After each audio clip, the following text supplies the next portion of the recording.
اخر معلومه ما كنتش تعرفها وتعلمتها في العربيات. اخر معلومه ما كنتش اعرفها وتعلمتها في العربيات. انا بحبك تفكر كده ونسخن الجو عشان خاطر ايه؟ سؤال حلو. نتبسط. سؤال حلو.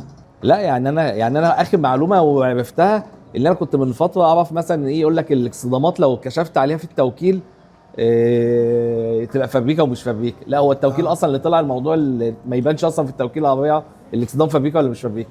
يعني الموضوع ده انا اتفاجئت بيه. اللي يعني عشان الفايبر عشان الفايبر. يعني انت فاهم، يعني مثلا ما بيجي مثلا اشتري مثلا عربيه مرسيدس، عربيه طبعا لاكتشري فعربيه غاليه، فيقول لك الاكسدام فابريكا ولا لا.